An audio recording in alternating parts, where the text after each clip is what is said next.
ornaments and lights. All right. Free concert. Free concert. This great little tiny miniature snow globe. It's lost a little water, but hey, it's all good. It's all good. Still keeping it fresh in there, keeping it snowy. Definitely can't say the same for out here in reality in Colorado, where typically it's snowed about, I don't know, 6 times by now, and this year, zilcho, little tiny bit on Halloween. Whence I was Garth Algar. Should watch that video more. It's not very watched. It's a really good one on Halloween. Watch it. It snowed that day. Got a little hairdo, you know. Did my hair for y'all. Did my makeup too, in case you didn't notice. It's like a right party over here. Now, if I was making that YouTube money by now, I would really do a do that would blow you away. The curls. You'd be like, oh, girl, those curls. But hey, not yet. Not yet, anyway. So yeah, I wore a whole fit. I think I will spit the poem at you all. I should have worn more rings, more bling. Every time I get on camera, I'm like, I should have more accoutrements. Why do I not? I would feel like I should dance if I had more accoutrements. But we're very matchy here. And I feel a bit silly because my brain's a little willy-nilly lately. And I thought today was the solstice. Whoops! I was inspired by the wind, though, so that was all very elemental and celebratory of the elements. So it counts. And we have not had a right, proper, rollicking solstice party like we used to for my entire life in many, many, many years. Many moons and years gone by. So it's okay to flub the date a little. We're in the general vicinity. It's still solstice day, the day after the winter solstice, which was yesterday. But we're gonna just say that it's one and the same. We're mixing, we're meshing, we're matching. But this is actually a real live outfit I wore to one of our world famous solstice parties, and boy were they ever. Notorious, really. Known across the land by many, a lady, lass, man, and everybody in between, and tweens, and kiddies, kiddos. Everyone you know was there. It's true. So, 'twas legendary. 'Twas actually legendary. So, lately I've just been, my style, my fashion vibration has been very masculine, very just sweatpants. That's it. Sweatpants. So this feels, I feel very feminine for y'all. It's these videos that get my femme side thriving, showing itself. Like a little glittery Christmas elf I am.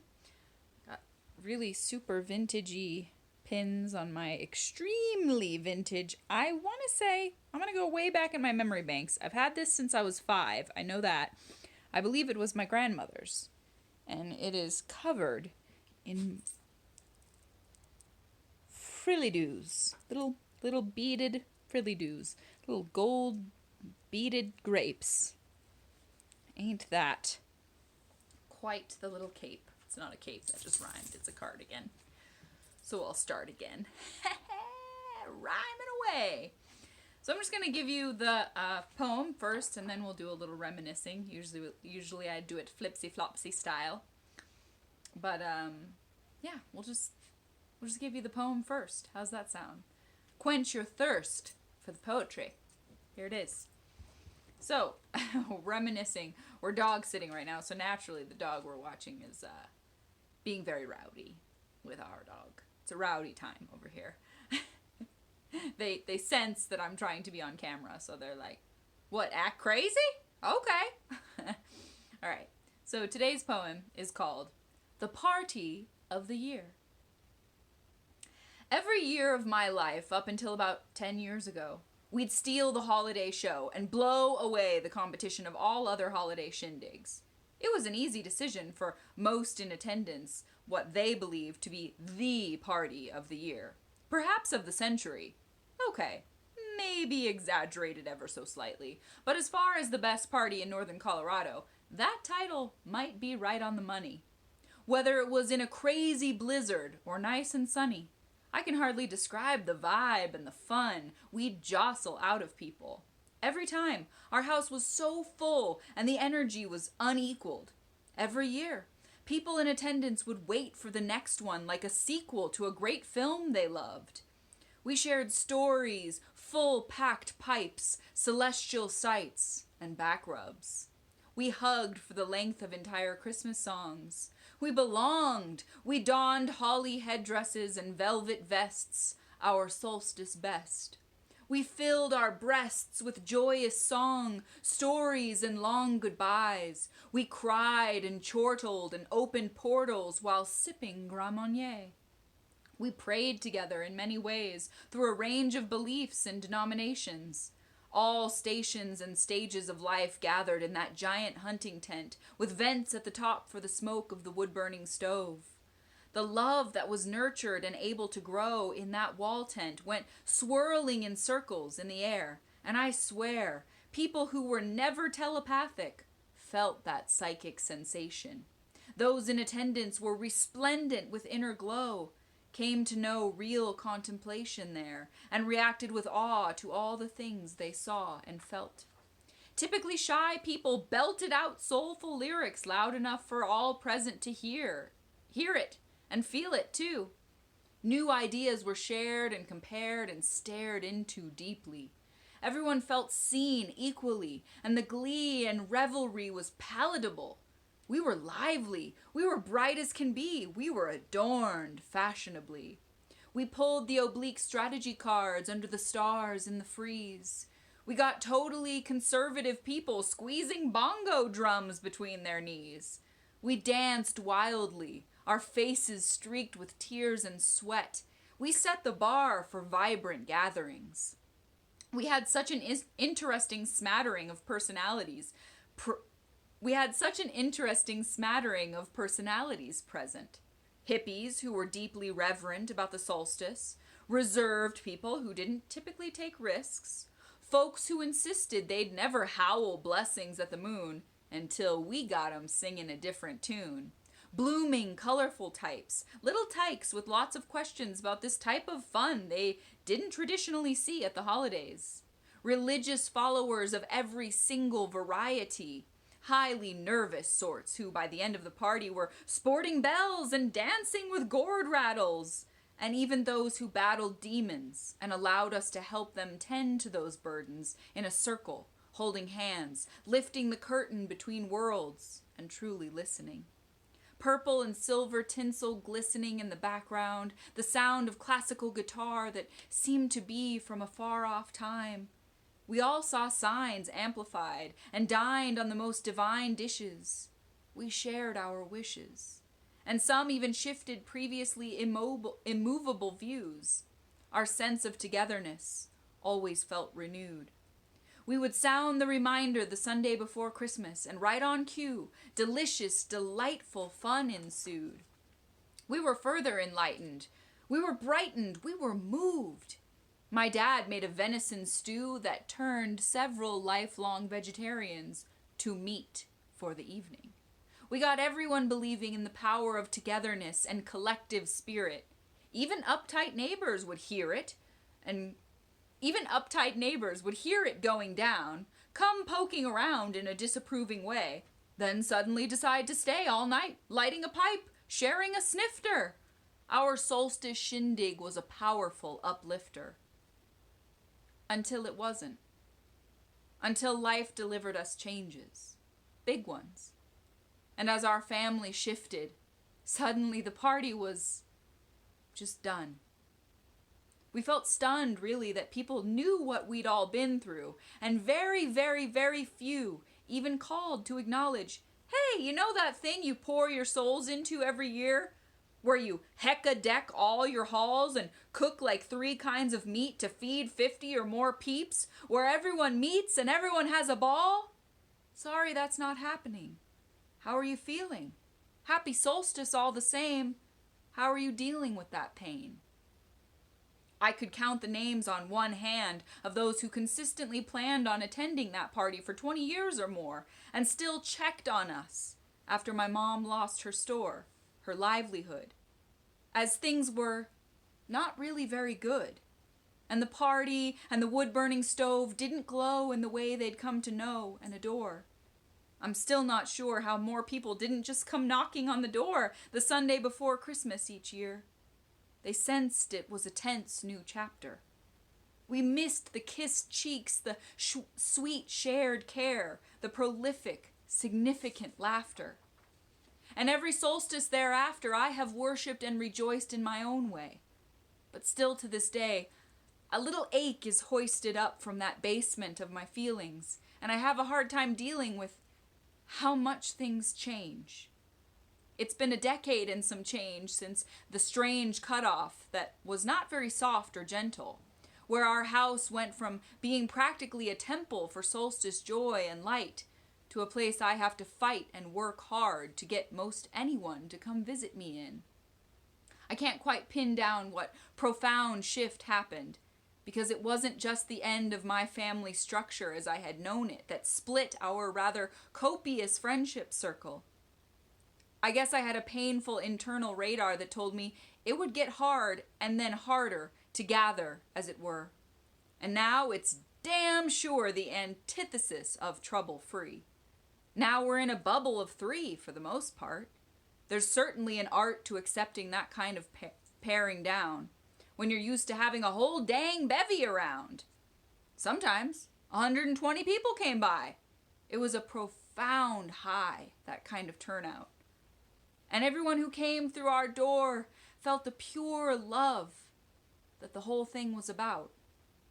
That I have no doubt of. I have sat on our deck these many years since, knowing better, but still craning my neck around to our back fence just to check if anyone might swing by with a solstice hi or hello. I have to pause because this timing is just funny. If anyone might swing by with a solstice hi or hello. Speaking of people coming through the front door, my best friend just did. Isn't that crazy timing? Right when I said someone come by for a solstice hi or hello, there she is. There you go. The pace of our Yuletide season goes a bit more slow these days. We don't raise hand-painted Polish egg cups full of enough mulled wine for all. We don't call every single human we've ever met and set the table for at least 50. We've gotten more simplistic, more thrifty. We adapt to the shifting. Okay, you just calm down. Can you calm these monsters? My goodness gracious. We adapt to the shifting and the monsters. We still sing and chortle and have a formal bottoms up with a warm cup to toast the midwinter blessings abound. There aren't as many raucous sounds or jollification and roistering going down, but we've found our own humble groove to still get in the solstice mood.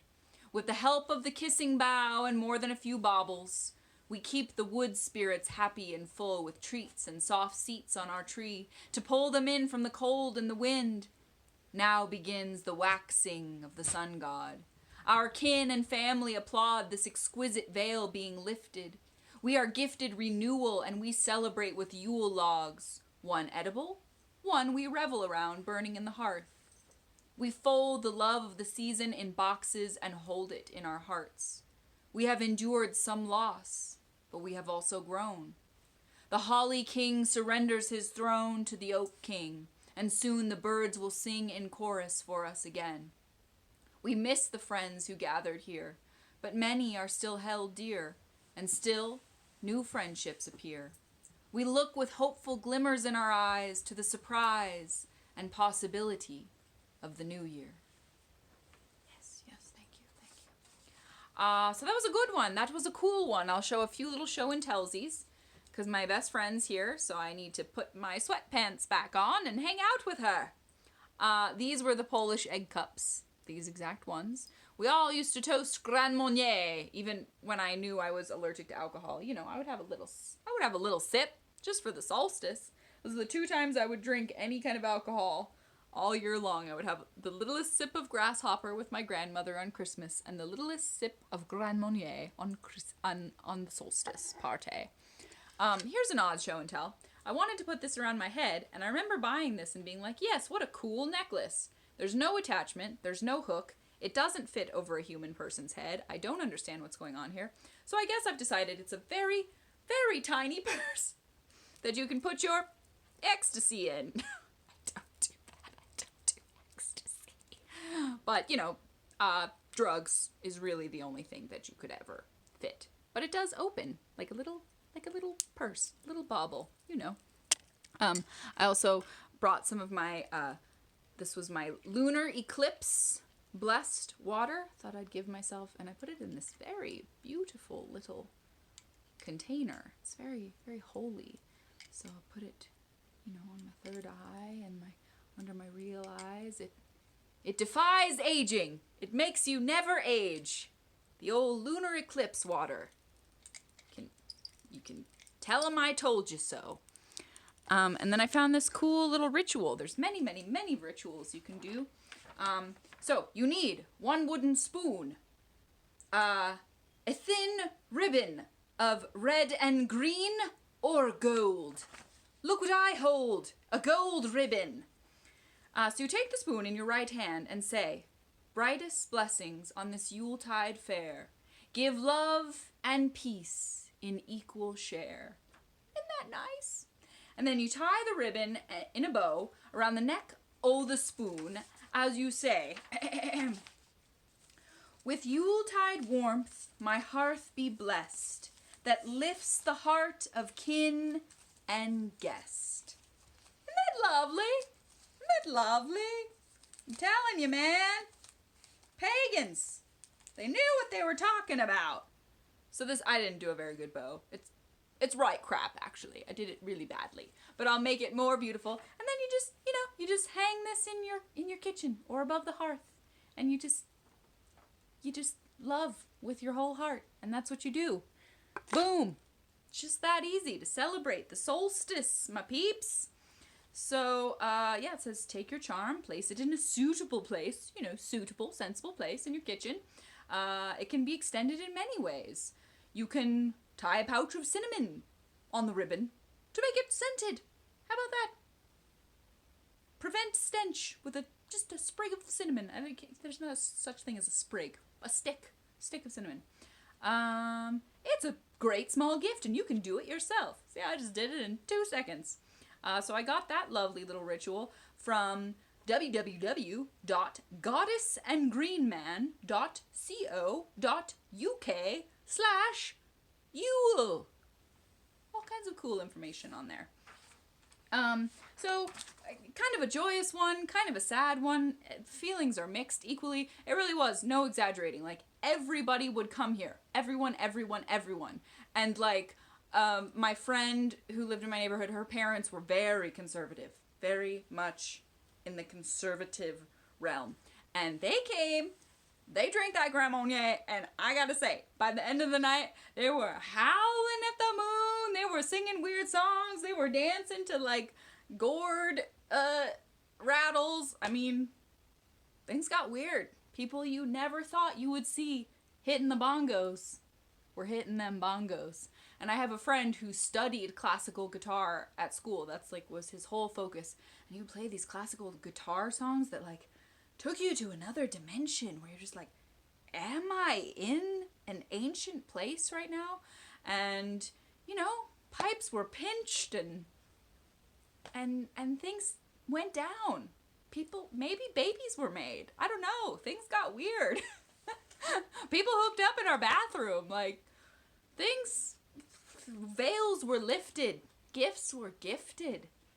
People who said they were vegetarians had their opinion shifted. I kid you not. People who had been vegetarians for 20 plus years smelled this venison stew, the essence, the intoxicating potion of it. And they were like, what vegetarianism? And they ate that venison stew. And my dad's wall tent that we would set up every year was like, I don't know, 20 feet by 30 feet or something. I mean, it was huge. I used to set it up for my birthday parties, but it was massive. And we'd pack people in there, and people would cry, and they would talk about all their feelings, and they would spill their secrets, and they would give of their hearts, and people of every religious orientation would hold hands and just love. And then things got weird, and things got hard, and it stopped. And I miss it. It makes me kind of sad. But we find our own ways now to celebrate, and we just keep on doing it. So I'm just going to show you these bubble lights real quick because I feel so inclined, because who knows what my next backdrop will be, you know. So I really love the bubble lights. I love how they bubble and brew, and just our stew. Oh yeah, I brought this out. Duh. Almost just crushed my other little show and tell. It was this swell little gold cup. I don't know why I brought it out, because it matches my dang outfit. And it just so happened to have, I have fortunes everywhere, and this one says, "You have a charming way with words." You don't say. Thank you, fortune cookie. So, I don't know, it just seemed like the sort of bauble that I would sip out of if I were wearing this outfit at a delightful party. And I am. It's a party of 5, including the 2 dogs, so we're pretty much rocking out over here. Don't be jealous. And this cup currently has a tea light, a fake one, in it. Ah, my nose hairs. So, that's all. That's the soul that I have to bear for you all tonight about the solstice. So keep it bright and beckon in the light, even though it's unseasonably still summer and we have no snow to speak of. So actually I'm sort of beckoning the snow. It's kind of a flipsy tipsy one where I'm like, can we please have some of the season that it is? That would be great. If we could just get a sprinkle of the season that tit actually tis. I would love that. So look at that. Our stockings are hung by the chimney with care. Sweet. We love the cheese over here. We're quite cheesy. So, take it easy or take it hard, depending on how you like it. And I'll be back with more poetry tomorrow. You can count on it. Okay. Happy solstice! A day late, but it doesn't matter. It's still this. We're in it. We're still in it. So be in it. And bring it. And by it, I mean love.